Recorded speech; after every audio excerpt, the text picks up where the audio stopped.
before Christmas and I still haven't decorated this tree! Ah! But let's slow down a second.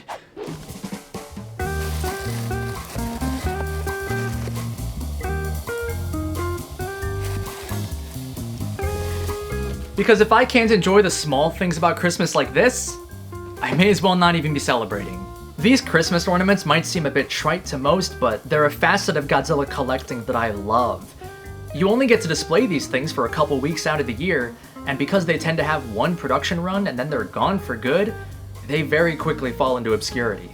So why don't we just pause for a moment and look at some Godzilla Christmas ornaments from throughout the years. Maybe you have some of these yourself, or you'll get to learn about them for the first time. This is the first Godzilla ornament I ever received. It was a gift back in 2014, and to me, it represents the insane amount of hype that was going around for this movie all year long. Even by the time Christmas came around, I was still riding the excitement of seeing my first Godzilla movie on the big screen. I love this ornament. It's super compact and it's detailed pretty well. It's got this awesome looking base that really invokes the feeling of all the marketing material and posters. Plus, you can press this button on the side and...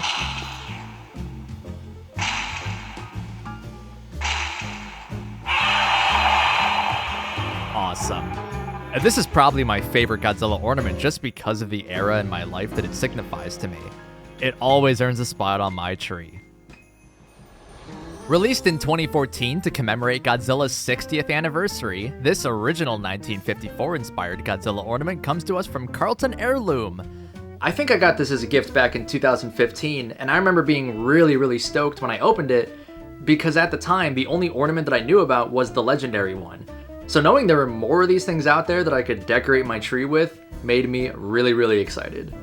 This is maybe the most impressive looking Godzilla ornament that I own. It does a beautiful job at capturing the look of the 1954 Godzilla. It may not be 100% accurate, which don't expect that for any of these really. They're ornaments, not X+.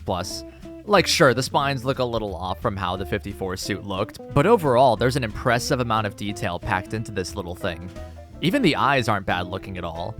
But where this thing really shines is on the base. It's packed with so much intricate detail and there's some great paint application that makes the whole thing just pop. But that's just the start of it. This ornament has our first light up gimmick that we'll be seeing tonight. Just push this little button on the back and...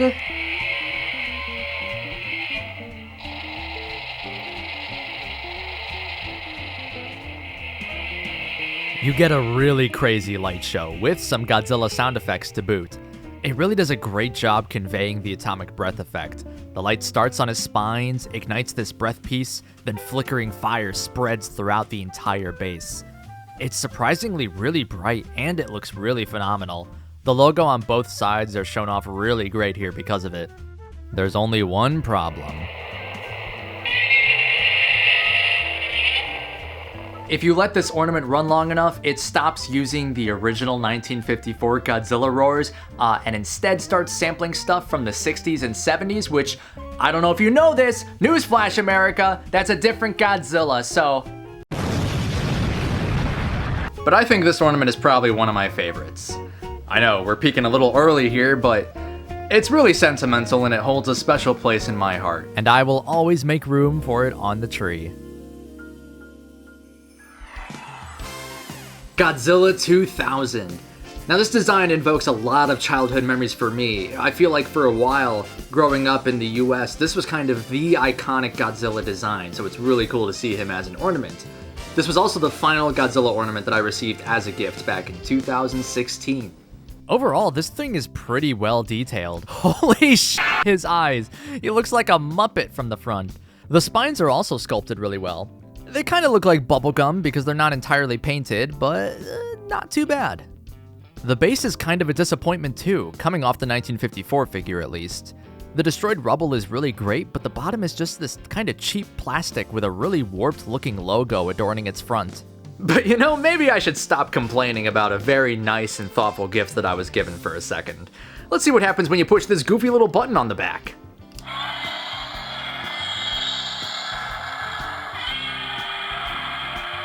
Now, I don't mean to be a Godzilla Grinch, but I feel like 2000 opens himself up to some cooler light-up opportunities, like you could do some orange translucent spines that mimic his atomic breath, or, like flashing orange lights on the ground to mimic fire, like at the end of the movie or something, but this feels a little half-assed and kind of just like it's there to have some kind of light-up gimmick to drive the price up.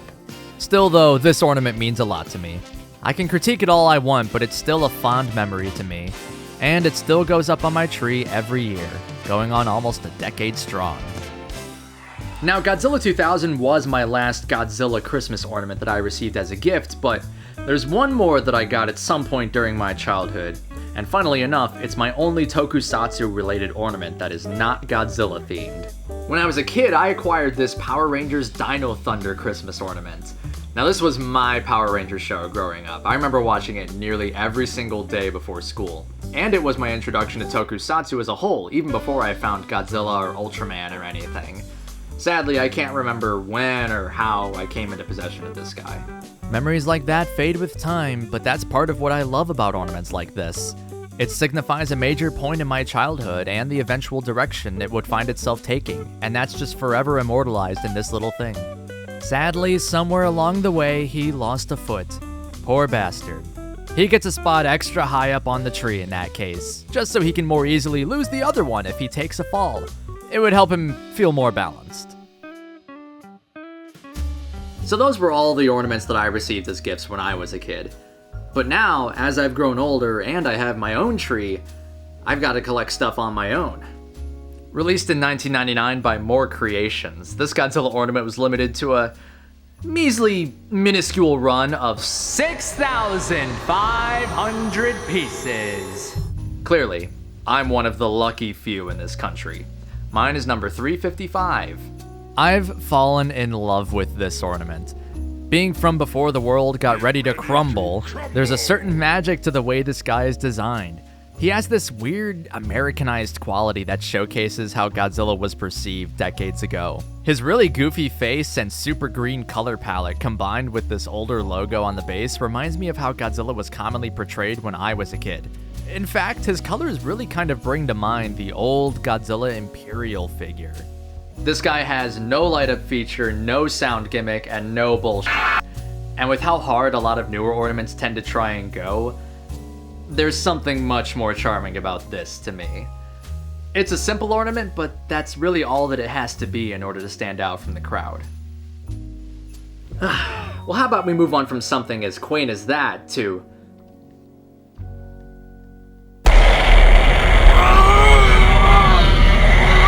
Released by Heirloom in 2005, this thing bears a striking similarity to the other 1954 Godzilla ornament we looked at.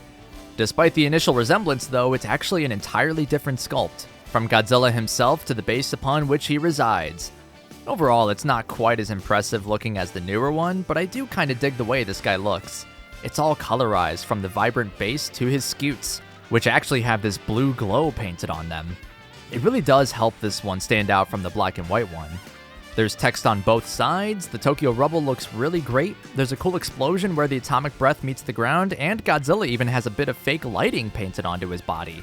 And of course, let's push that button once again. So as you can tell, it's really loud, and once you start it, you can't really stop it. Thankfully it doesn't last that long anyway. In 2014, also from Heirloom, we got this vaguely Heisei looking Godzilla. I don't know which incarnation this is supposed to be, but I guess he has kind of a bit of a 89/Biollante look about him. Honestly, it's kind of like that old NECA Godzilla that feels like a hodgepodge of different 80s and 90s designs. Overall though, this guy is pretty impressively detailed, at least in the body. The spines kind of look like chainsaws with how they're painted, and oh my, we're showing off some clean-ass fucking gums in his mouth. Actually, the face is really the main thing that looks off about this guy. Something about his expression makes it feel like he just got really offended at what I'm currently saying about him. Look further south? No, not at his cock. But what's that? He's stepping on a little maser tank. A mud or perhaps covered Mazer tank, but a Mazer tank nonetheless. It's kind of disappointing after some of the other ornaments we've seen how lacking this one feels in terms of paint, let alone having a larger base for him to stand on. Now, unfortunately, I can't get his sound gimmick to work anymore, so I think this guy has unfortunately breathed his last holly jolly festive breath.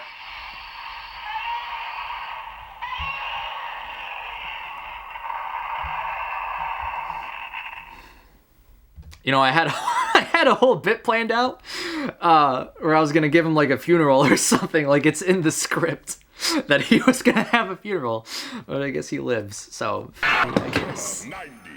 How about we break up the monotony a little bit by taking a look at something that's not Godzilla? Yeah, in 2013 from Heirloom we got this 1974 Showa Mechagodzilla Christmas Ornament.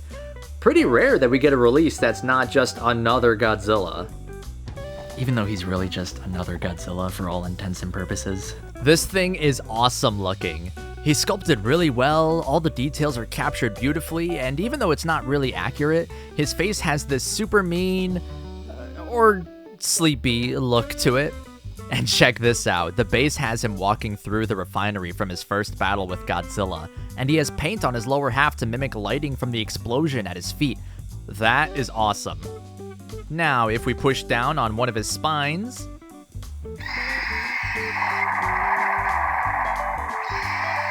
amazing. The light up is simple but effective. I love the eyes, and you get some really cool sound effects. Just a little bit of personality takes this ornament a long way for me. Here's something a little unique. This Godzilla ornament was released in 2006 by Heirloom, and features a really cool bobbling gimmick.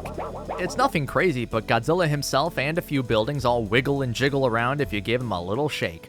With this being designed to hang on a tree, that's bound to happen more often than usual, which actually helps make it feel justified.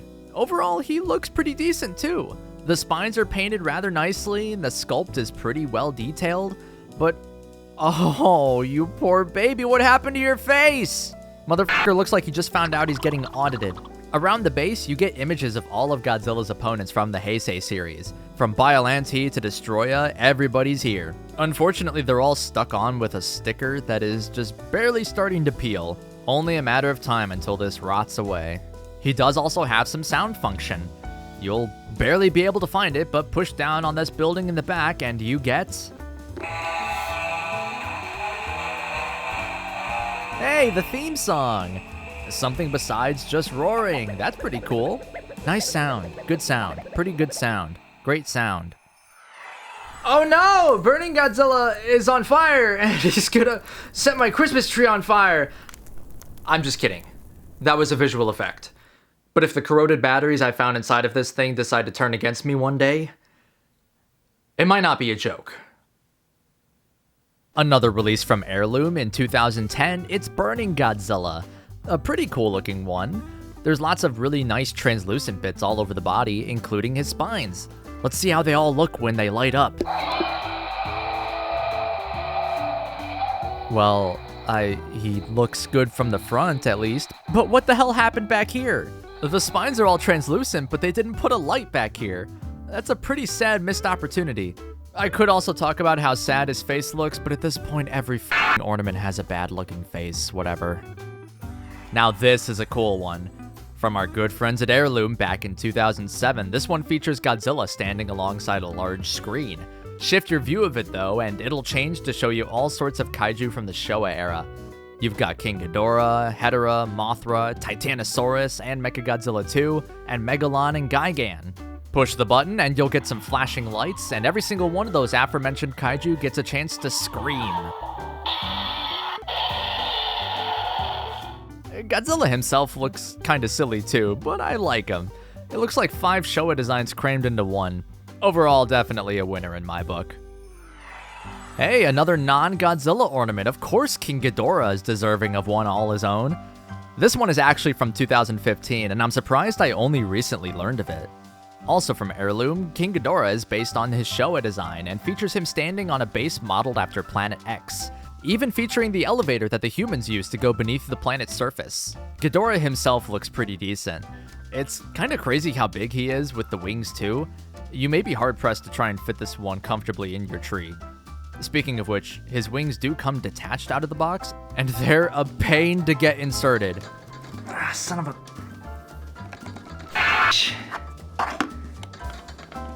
God, Jesus Christ. He does also have a light and sound gimmick. Looks pretty nice, though it does make me wish that there were more things to light him up. Everything is kind of piled onto one side, both the Planet X elevator and this super stream of piss coming from his mouth.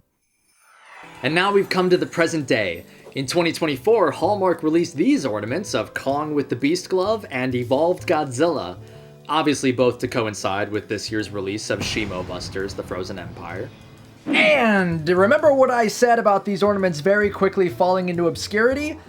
Kong is available, generally speaking, the time these words are coming out of my mouth, but Godzilla is already sold out at most major retailers, including Hallmark themselves and Amazon. So, good luck with that one. So how do they stack up? Unfortunately, neither of them come on any kind of base. We're just back to the simple days of old. Just a figurine with a place to hook it on your tree. In some ways, I do appreciate that, but also at nearly $25 retail for just one of these? That does not feel worth it. Kong looks alright. The pose is neat. It feels very dynamic and well suited for hanging from a tree branch like the monkey he is. But what is up with the Beast Glove? It's sculpted fine, I guess, but all the painted details are glopped on and it kind of looks like a high school art project because of that. Also, I do appreciate how hyper-accentuated his beard looks. It kind of makes him look like Santa Claus. Godzilla, on the other hand, I don't know. Compared to so many of the other ones we've looked at, the lack of detail here just really stands out. He looks half-finished to me, and that extends to the spines, which are a very bright, solid pink, making me feel like I should be plucking them off one by one to eat them like candy. Again, no light-up or sound effect for either of these. What you see is exactly what you get. And this thing's pretty big, like even without a base or anything. He's like 5 inches tall, and at this price point, you could just buy the movie Monster Series Godzilla or something. And I mean, hell, you could just decorate your whole tree with movie Monster Series figures if you wanted to. Oh yeah. Yeah, you could just do that. Who's to stop you from decorating your tree with anything, really? You could use Bandai's, Monster Arts, X Plus if you really wanted to, and make a tree that's all your own. Now, let's be inventive and go all out on a setup.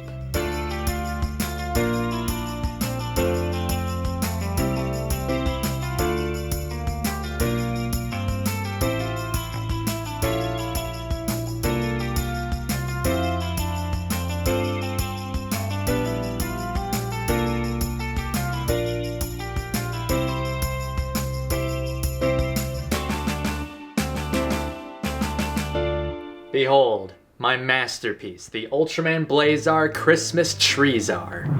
Patent pending. With just a little imagination, you can conjure up a Christmas tree that's completely your own.